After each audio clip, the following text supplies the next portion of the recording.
সায়রা একজন তরুণ অনলাইন উদ্যোক্তা। Crafts by Saira নামে একটি ফেসবুক পেজ চালায় সে। সেখানে একটি উপহার কেনার ইচ্ছা প্রকাশ করে তাসির নামে এক তরুণ। হবু প্রেমিকার জন্য সেই উপহার পাঠালেও প্রত্যাখ্যাত হয়ে আসে সেটা। তাসির আবার সেটা পাঠিয়ে দেয় সায়রার কাছে। এরপর সেখান থেকে দুজনের মধ্যে একটি সম্পর্ক তৈরি হয়। তাসির দেখা করতে বলে সায়রাকে, কিন্তু স্থূলকায় বলে সায়রার মধ্যে আত্মবিশ্বাসের প্রচণ্ড ঘাটতি, সে দেখা করতে চায় না তাসিরের সঙ্গে। কিন্তু তাসিরের বেশ জোরাজুরিতে একদিন দেখা করতে রাজি হয় সায়রা। আর সেই সাক্ষাতের দিনটি হয় তাদের দুজনের দেখার শেষ দিন। কেননা এরপর তাসির ক্যান্সারের নাটক সাজিয়ে পালিয়ে যায় সায়রার জীবন থেকে। এমনকি সায়রার কাছে সে তার মৃত্যুর সংবাদও পৌঁছে দেয়। এতে করে ভেঙে পড়ে সায়রা, কিন্তু তারপরও জীবন থেমে থাকে না, সময় তার নিজস্ব গতিতে এগিয়ে চলে। 4 বছর পর সায়রা একজন ওয়েডিং প্ল্যানার। তার কাছে ডেস্টিনেশন ওয়েডিংয়ের বায়না নিয়ে আসে প্রিয়ন্তী। আর ডেস্টিনেশন ওয়েডিংয়ের ভেন্যুতে গিয়েই সায়রা আবিষ্কার করে তাসির এখনও জীবিত, সে বিয়ে করতে এসেছে প্রিয়ন্তীকে। সায়রা এখন কি করবে? একজন পেশাদারের মতো চুপচাপ বিয়ের অনুষ্ঠানটি হতে দেবে, নাকি প্রতারক তাসিরকে কঠিন শাস্তির মুখোমুখি করবে? এই নিয়েই 36 ছবির বাকি গল্প। রেজাউর রহমান পরিচালিত, মোস্তফা সরোয়ার ফারুকের পরিকল্পনায় নির্মিত এই ছবির গুরুত্বপূর্ণ 3টি চরিত্র সায়রা, তাসির এবং প্রিয়ন্তী। এই 3টি চরিত্রে যথাক্রমে অভিনয় করেছেন কারিনা কায়সার, শাওন এবং দিঘি। তাদের চরিত্র এবং অভিনয় নিয়ে বলার আগে আমি একটু অন্য প্রসঙ্গে যাই। এই ছবিটির গল্পের প্রত্যেকটি বাঁক আমি আগেভাগেই বুঝতে পারছিলাম, কি ঘটতে চলেছে সেটি আগেভাগেই ধরতে পারছিলাম। আর যারা বলিউডের ছবির পোকা, তারা তো সংলাপগুলো আগে থেকে অনুমান করতে পারবেন বলে আমার ধারণা। কারণ এই ছবি বলিউডের জাঁকজমকপূর্ণ ওয়েডিং ছবির যে ছক, সেই ছক থেকে তৈরি। বলিউডের ছবির যে জাঁকজমক, যেরকম ধুন্ধুমার সেট, প্রচণ্ড আলোকসজ্জা, সেগুলো এই ছবিতে দেখা যায়নি। একটি নাটকের জন্য হলে এই আয়োজন ঠিক আছে, কিন্তু সিনেমা হলের বড় পর্দায়, রূপালী পর্দায় যে জাঁকজমক, যে অ্যারেঞ্জমেন্ট দরকার ছিল, তার ঘাটতি আছে এই ছবিতে।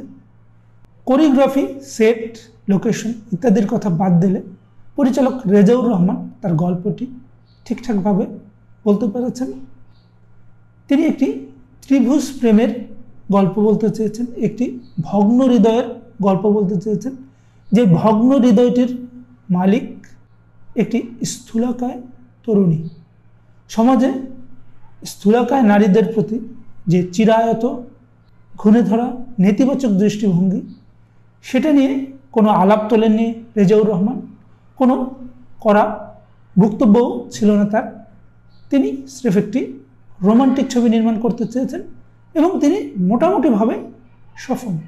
এবার আসি ছবির অভিনয় শিল্পীদের আলোচনায়। ছবির সবচেয়ে গুরুত্বপূর্ণ চরিত্র সায়রা, এটি রূপায়ণ করেছেন নবাগতা কারিনা কায়সার। ছবিতে সায়রা চরিত্রটির যতখানি গুরুত্ব, ততখানি প্রাণ ভরে অভিনয় করতে পারেননি কারিনা কায়সার। তবে নতুন হিসেবে তাকে ছাড় দেওয়া যায়। তারপরও আক্ষেপ থেকে যাবে এই চরিত্রটির যতটা ব্যাপ্তি, যতটা ভূমিকা এই ছবিতে রয়েছে, সেই তুলনায় তার পারফরমেন্স একটু খাটোই লেগেছে। তারপরে আসবে দিঘির কথা। উচ্চবিত্ত ন্যাকা একটি চরিত্র, সেই চরিত্রে দিঘির অভিনয় ঠিকঠাক ছিল, কিন্তু তাকে গুরুত্বহীন করে রাখা হয়েছে। ত্রিভুজ প্রেমের গল্পে যতখানি গুরুত্ব তিনি পেতে পারতেন ততখানি গুরুত্ব তিনি পাননি, বরং সায়রা ও তাহসিরের মধ্যে তাকে মনে হয়েছে কাবাব মে হাড্ডি। দুটি বন্ধুর চরিত্র আছে, তানভীর করেছেন এই দুটি বন্ধুর চরিত্র। দুজন অভিনয় শিল্পীর নামই তানভীর। বেশ কয়েকজন সুপরিচিত শিল্পী ছিলেন, যেমন শহীদুল আলম সাচ্চু, রোজি সেলিম, শামীমা নাজনীন, মানস বন্দ্যোপাধ্যায় এবং মনিরা মিঠু। এতগুলো শিল্পীকে কাজে লাগাতে পারেননি পরিচালক। তাদের চরিত্রগুলোতে কাজের কোনো সুযোগই ছিল না। তারা পর্দায় এসেছেন এবং চলেও গেছেন, দর্শকের মনে কোনো দাগ রেখে যেতে পারেননি। তাদের এই নীরব উপস্থিতি, ভূমিকাহীন হাজিরানা একেবারেই অবাক করেছে এবং হতাশও করেছে। সিনিয়র অভিনয় শিল্পীদের গুরুত্ব না থাকায় অভিনয়ের পুরো চাপটা সামলাতে হয়েছে তরুণ অভিনয় শিল্পীদেরকে, যাদের মধ্যে একজন শাওন।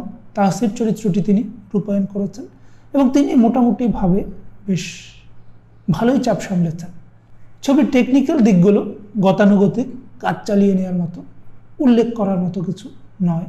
ছবির মিউজিক, ব্যাকগ্রাউন্ড মিউজিক, সেগুলো চলনসই, মেতে ওঠার মতো কিছু নয়।